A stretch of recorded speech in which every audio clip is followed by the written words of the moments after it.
getting to know these guys? Just how big of a job does he have kind of in front of him, improving kind of on a unit that kind of struggled quite a bit last year?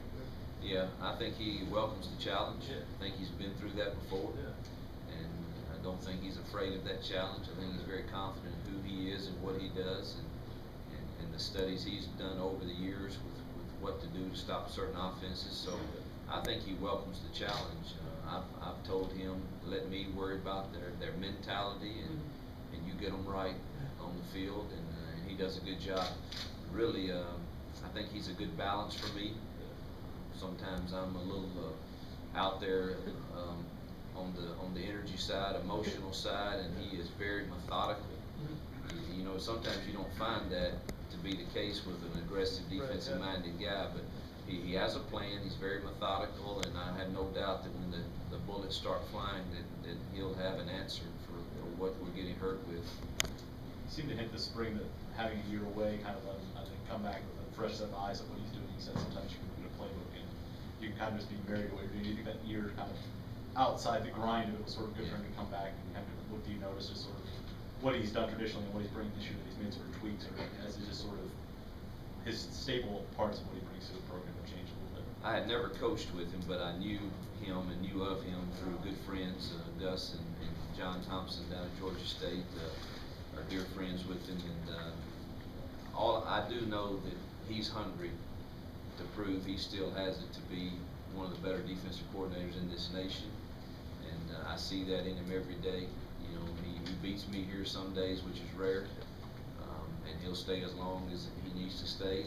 Not that that means a whole lot, but I know that he is hungry to be a winner, and he likes the out of the box type of thinking that I have, and I think that he's just open to any new ideas we have that will work within his system to create a change in culture.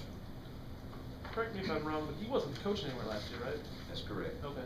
Just kind of go through, what was he doing last year, and kind of go through kind of how you got him here. I think he was fishing. Yeah. So you have to ask him that. He might wish he was back fishing. Yeah. He was all over. He's a good fisherman. I know he went a couple weeks ago, and then he caught some really nice fish. But he's, you know, he was at Georgia Tech, and defensive coordinator there. They were #1 in the ACC his last year there, won the Orange Bowl. He actually decided to walk away from that job for various reasons, and decided to go back to his home in Missouri, and he and his wife stayed there for a season, and I guess he had the itch to get back in it, and when this came open, he was one of the first guys I wanted to talk with, and you know, interviewed several guys. It was pretty obvious to me that his style and his demeanor and the impact he would have on our young men's lives, not just in football but off of it. I mean, our guys love the way he treats them. He treats them with great respect, but he's demanding also, and he does it in a little different way than you may see at some places. And so I guess I feel like we hit a home run with him. Coach, special teams was one of the units you stressed greatly in the spring. What are some of your expectations for that unit heading to the fall? Well, their it is to provide the winning edge for us, and we'll preach that to them every day, and we'll continue to put that emphasis on it. We started today's practice with special teams. We ended it with special teams, and we'll work extremely hard. All of our staff will be involved in special teams coaching. I was real pleased with the way we punted the football today. I thought Neely hit some really nice punts. If he can continue to do that, it changes field position for us. Got to find a long snapper. We got a good battle going on there after day one. I think we got some possibilities, but you know, Corey Batoon is our special teams coordinator. However, he won't have the sole responsibility. We'll all pitch in to help him make sure that our special teams provide the winning edge for us. How many plays are in your playbook for your offense? That's totally unlimited.